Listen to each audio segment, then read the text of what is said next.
the magnificent horse chestnut tree. Everybody knows this tree because of Conkers. Who doesn't remember collecting Conkers as a child and the excitement of having them in your pocket, ready to play Conkers? Let's take a look at these beautiful trees. Horse chestnut trees can grow up to 40 metres in height, and they live up to 300 years.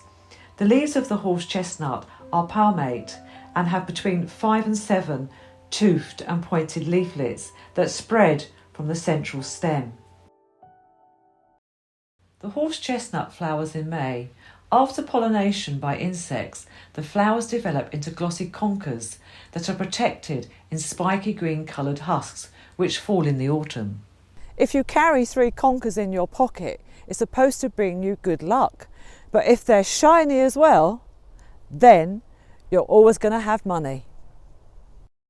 The game of Conkers derives from the 15th century game played with hazelnuts. Still today, the World Championships take place in October at Ashton Village Green. It started back in 1965. The old saying goes, "Oddly, oddly, onker, my first conker." And this will ensure good fortune when you say this. Where did the name horse chestnut originate from? It's not known, but there is a theory. This could be because conkers were used medicinally to relieve horses of cough and also to treat ailments they might have. Also, when the leaves fall off their twigs, they leave a mark on the twig. This scar resembles a horseshoe, complete with the nails. In America, conkers are known as buckeyes, and if you carry them in your pockets in certain parts of America, they're supposed to help men be more virile. The game of conkers is also known as Kingers in some parts of the world. Soak your conkers in vinegar, bake your conkers in the oven, or better still, use a good old conker from a previous year. These things might help you win. Conkers are used to repel spiders. I don't know if it works because I love spiders, but friends say they've put them around the house and the spiders have indeed disappeared.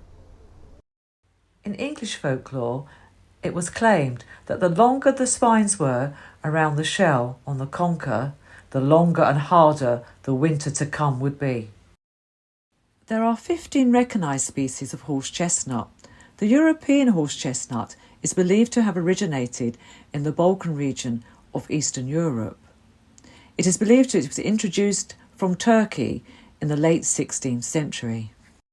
Horse chestnuts have been used for medicinal purposes for centuries.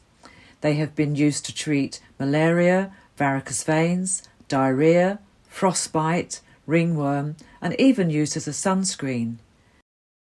Wildlife love horse chestnut trees. Insects, birds and mammals all benefit from the tree. The horse chestnut minor moth, to name one. Deer and wild boar love the conkers, but horses cannot eat them. Here we see a blue tit sitting among the leaves that have been damaged by the horse chestnut minor moth. The moth's larvae causes all the damage. The tree is also prone to leaf blotch, which is caused by a fungus, and horse chestnut bleeding canker. Here we see the lovely spring leaves unfolding in the spring. During Victorian times, there was Chestnut Sunday, where people would gather under the beautiful chestnut trees and have a big picnic and really have a lovely time. The event took place on the Sunday before Ascension Day. Conkers were also used for mothballs. If you get a conker, cut it in half and place it in your drawers and wardrobes, it's supposed to keep the moths away. Would you believe it? Conkers were used in the First World War and the Second World War to manufacture weapons, explosives. Children were encouraged to gather all these conkers, as were the scouts, because they were very important, but they weren't allowed to know what their bounty was going to be used for. Conkers contain acetone. Here we see the boys collecting all the conkers. During World War II, between 1942 and 1944, Anne Frank was hiding in the annex in Amsterdam, and there was a little attic window that wasn't blacked out, and she could look out and see the world outside, the sky, the birds, and a beautiful old horse chestnut tree. She wrote about this tree in her diary.